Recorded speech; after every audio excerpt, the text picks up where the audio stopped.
Objeção número 3. Diz no Antigo Testamento que o sábado deve ser guardado para sempre, ou através das gerações. E também parece ser guardada no milênio. O que você tem a dizer sobre isso? Aqui está um exemplo de versos como esse, falando do sábado. Êxodo 31, do 16 ao 17 diz: Pelo que os filhos de Israel guardarão o sábado, para o observarem pelas suas gerações, como pacto perpétuo.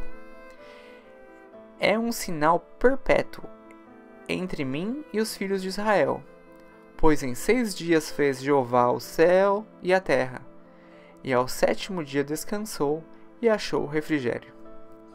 Antes de começar a explicar isso, será necessário adicionar algumas coisas a esta lista de rituais, como o sábado, que é descrita como sendo perpétua, eterna ou para sempre.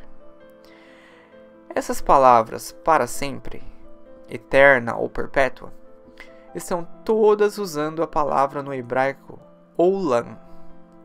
E essa palavra é usada para descrever a duração de muitas práticas no Antigo Testamento. Todas as passagens a seguir são descrevidas com o uso da palavra olam, ou para sempre. A Páscoa judaica, o dia da expiação, a festa dos tabernáculos, a festa dos pães ázimos, as lâmpadas do tabernáculo, os pães do tabernáculo, o sacerdócio levítico, o sacrifício de animais, a oferta de cereais, a queima de incenso, o serviço do tabernáculo, a limpeza dos sacerdotes, a circuncisão e também o sábado. Diferentemente de outras pessoas, eu não tentarei dizer que para sempre não quer dizer para sempre, ou que é somente uma alegoria do tempo. Eu acredito que a palavra olam, ou para sempre, provavelmente quer dizer para sempre. E, incidentalmente, a maioria das coisas nessa lista são mencionadas ocorrendo durante o milênio também. Mas falarei mais sobre isso em um minuto. O que nós podemos fazer com isso, então?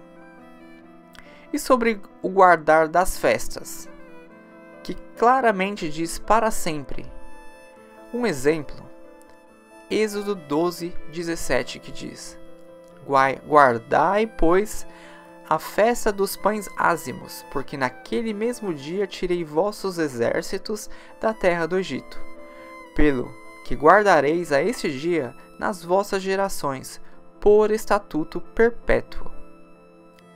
E sobre o sacerdócio levítico de Arão, que também foi dito ser para sempre, ou olam, mas que também foi dito ter terminado no Novo Testamento. Hebreus 7, do 11 ao 12 diz: Se fosse possível alcançar a perfeição por meio do sacerdócio levítico, pois em sua vigência o povo recebeu a lei, por que haveria ainda necessidade de se levantar outro sacerdote, segundo a ordem de Melquisedeque, e não de Arão? Pois quando há mudança de sacerdócio, é necessário que haja mudança de lei. Aqui fica claro que o sacerdócio levítico estava relacionado à lei que o povo recebeu, mas que se levantaria um outro sacerdote segundo a ordem de Melquisedeque, e não de Arão, pelo qual o sacerdócio levítico veio. Portanto, por haver mudado o sacerdócio, ao qual sabemos que Jesus se tornou o sacerdote eterno, também se faz necessário que haja uma mudança de lei. Isso é, a antiga lei mosaica mudaria para a lei de Cristo ou lei real, sob a vigência do sacerdote eterno, nosso Senhor Jesus Cristo.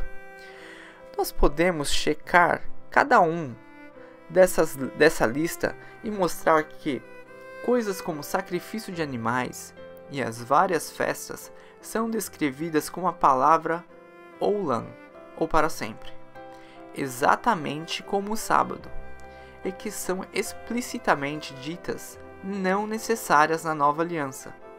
mas eu acredito que você tenha entendido o ponto. Esse argumento que diz que o sábado deve ser para sempre, e por isso nós devemos guardá-lo na nova aliança, é simplesmente um ato de escolher, selecionar, ou considerar os versos que usam para sempre, que eles querem, desconsiderando aqueles que eles não querem.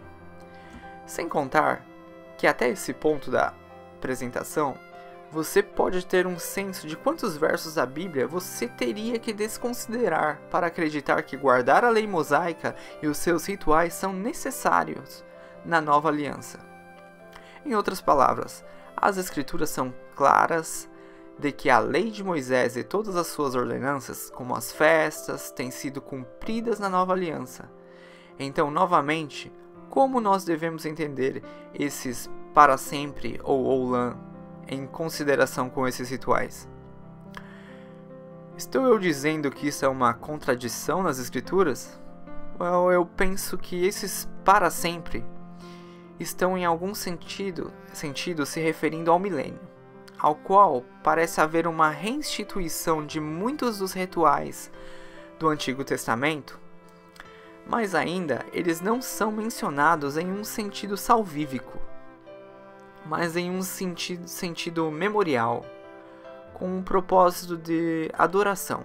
Por exemplo, em Ezequiel 42 até o 46, que claramente está falando do milênio, mostra que durante aquele tempo, todos os sacrifícios principais que foram introduzidos no sistema levítico iriam novamente estar presentes. Só para nomear alguns: as ofertas queimadas, ofertas de manjares, ofertas pacíficas, ofertas pela culpa e pelo pecado. O mesmo capítulo nos mostra que muitas das festas também serão celebradas. Os sábados e as luas novas também serão celebradas por toda a carne.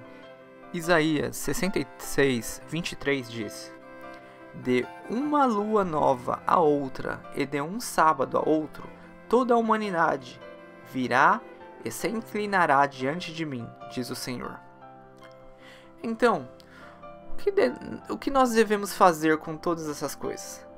Devemos nós estar celebrando luas novas e fazendo ofertas queimadas, porque estes poderiam ser celebrados no milênio? O milênio é um tempo que é muito interessante. Permita-me nomear somente alguma de suas interessantes qualidades. Ezequiel descreve como a cidade de Jerusalém, por exemplo, será 9 vezes maior que o seu tamanho atual. E que haverá um templo naquela cidade que será do tamanho da atual cidade de Jerusalém. Esse templo de Jerusalém, descrevido por Ezequiel, na verdade, deixa os judeus modernos diante de muitos problemas. Ele descreve um templo onde não há uma corte de gentios, que quer dizer que não há mais separação entre gentios e mulheres e todos os demais. Não há véu, portanto não há mais separação entre o homem e Deus. Não há arca da aliança, e muitas coisas como essa. E também aparenta haver uma interessante diferença na configuração da terra e dos animais. Por exemplo, outros animais não irão comer outros animais. Isaías 16, do 6 a 8 diz: o lobo viverá com o cordeiro, o leopardo se deitará com o bode, o bezerro, o leão e o novilho gordo pastarão juntos, e uma criança os guiará. A vaca se alimentará com o urso, seus filhotes se deitarão juntos, e o leão comerá palha com o boi. A criancinha brincará perto do esconderijo da cobra. A criança colocará a mão no ninho da víbora. Eu menciono isso somente para você ter um senso de que o milênio é um lugar diferente. A Terra é diferente. As leis da natureza são diferentes. E não há, ou não é, uma boa doutrina dizer que só porque alguma coisa tem sido dita para ser feita no milênio, que nós deveríamos fazê-la agora. Você não deixaria, por exemplo, a sua criança brincar em um ninho de cobras, eu espero. Nem você permitiria um leão em um pasto com novilhos gordos. E da mesma forma, você não iria dizer que só porque os sacrifícios de animais e as festas da lua nova foram guardadas no milênio que nós deveríamos fazê-la hoje. A mais importante razão do porquê não é porque você terá que desconsiderar todas as outras passagens das Escrituras que temos visto, que diz explicitamente que na nova aliança que esses sacrifícios e outras ordenanças da lei mosaica não são requeridas. Seja qual for a razão que Deus tenha decidido a ter essas coisas no milênio, eu não sei realmente. A maioria dos historiadores bíblicos dirão isso. No milênio que está por vir, os sacrifícios irão olhar para trás na vida e morte de Cristo nesse mundo, onde os sacrifícios do sistema levítico olham para a frente na vinda e no sacrifício de Cristo.